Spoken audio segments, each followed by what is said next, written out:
ngayon naman po, katulad ng aking nabanggit, pagkatapos po ng magandang balita, susunod naman po ang magagandang dilag. Nandito po si Miss Laura Tomas para po i-present sa atin ang Miss Bataan 2016 Top 5. So, matapos po yung magandang balita na pinahagi sa inyo ni Aika, ngayon po ay kinagagalak kong i-present sa inyo ngayon lang, after a week, ang aming mga nagagandahan hilag na nakoronahan noong September 25 dito po sa Pigro Center.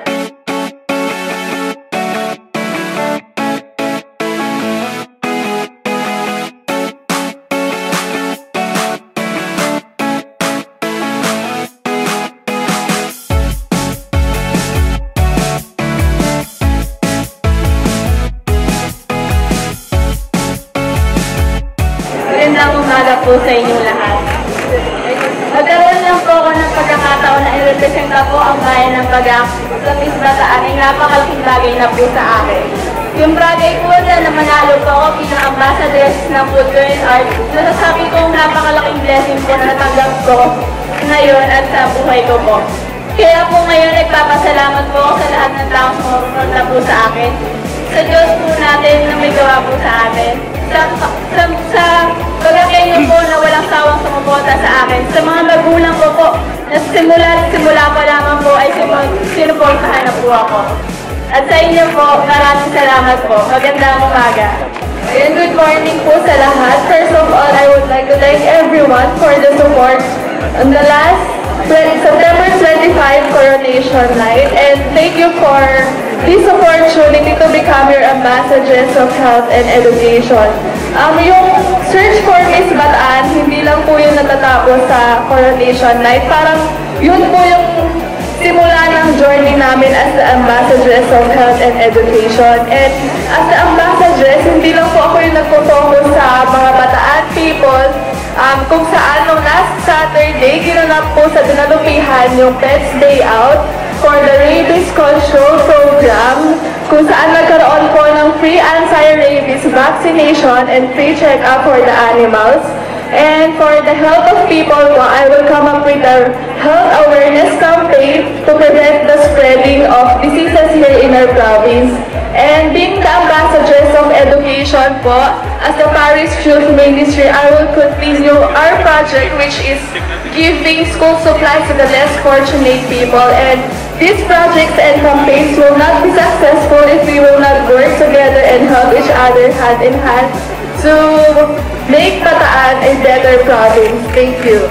Hello po, good morning. Again, I'm Charlene from Mariveles, and I won first runner-up for the Ambassadors of Investment and Industry. First of all, I'm still overwhelmed of what had happened last September 25. But the most important thing is that I'm so grateful to everyone for the love and support that I received from you. As the beauty ambassadors or the ambassadors of investment and industries, I don't take it as a privilege, but rather as a responsibility to our province. With that, I would like to ask for your help and for me in doing my responsibility as an ambassador. We all know all the answers here in Bataan.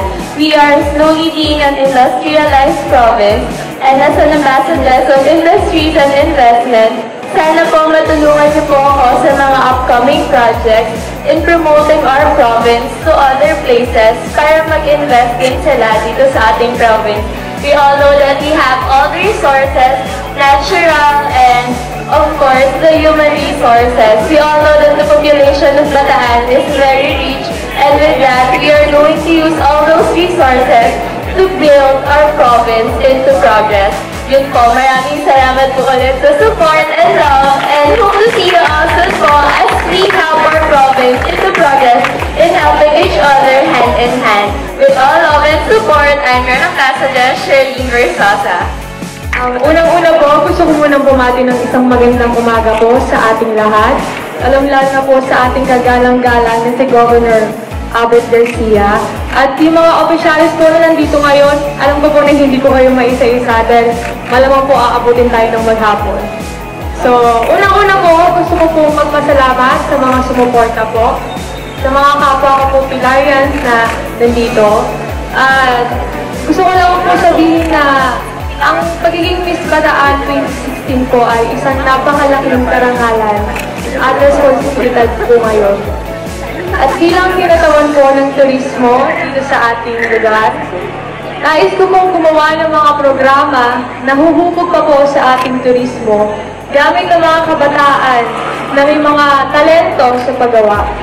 Katulad na lamang po ng ating mga out-of-school youth na may kakayahan sa paggawa ng handicraft na pwedeng makatulong sa turismo natin na maipakilala pa natin ang kultura at kasaysayan ng Bataan.